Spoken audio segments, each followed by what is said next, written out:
নমস্কার বন্ধুরা, আজ নিয়ে এলাম একটু চটপটে খাবার ইচ্ছে হলে চিকেন টিক্কা, যেটা আমরা ধাবা বা রেস্টুরেন্ট বা অনুষ্ঠান বাড়িতে খেয়ে থাকি।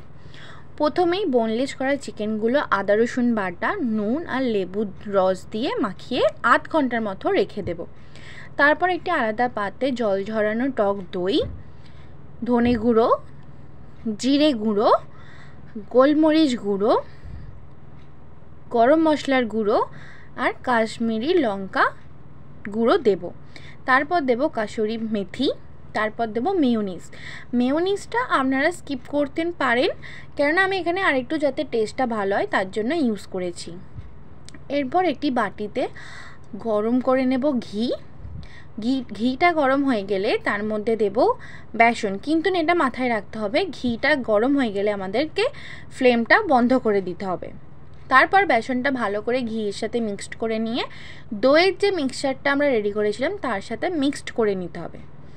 মিক্সড করা হয়ে গেলে আগে থেকে ম্যারিনেশন করে রেখেছিলাম যে চিকেনটা, সেটা আমরা একটা একটা করে দেব, কেন একসাথে দিয়ে দিলে চিকেন থেকে যে জলটা বেরিয়েছিল সেটা মিক্সড হয়ে যাবে, যেটা খেতে ভালো লাগবে না।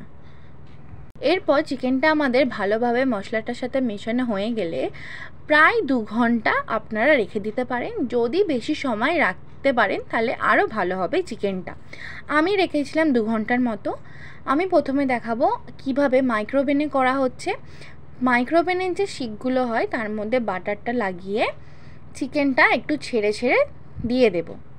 তারপরে মাইক্রোওভেনের মধ্যে চিকেনের যে শিকগুলো হয় সেটা চিকেনটা রেখে মাইক্রোওভেনের মধ্যে দেব। 200 ডিগ্রি সেন্টিগ্রেডে 10 মিনিট আমরা বেক করে নেব চিকেনটা।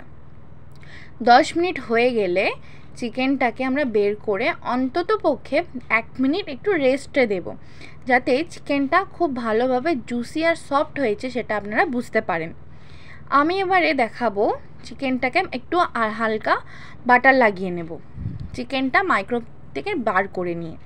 তারপরে প্যানে দেখাচ্ছি কিভাবে আমরা করেছি। প্যানের মধ্যেও বাটারটাকে গরম করে নিয়ে তার মধ্যে মশলা মাখানো যে চিকেনটা ছিল আমাদের চিকেন টিক্কার, সেটা একটা একটা করে দিয়ে ভালোভাবে এপিটোপিট করে ভেজে নিলেই আমাদের চিকেন টিক্কা বাড়িতেই রেডি হয়ে যাবে, খুব অল্প কম সময়ে আর অল্প জিনিসপত্র দিতে। তো কেমন লাগলো অবশ্যই কমেন্ট করে জানাবেন।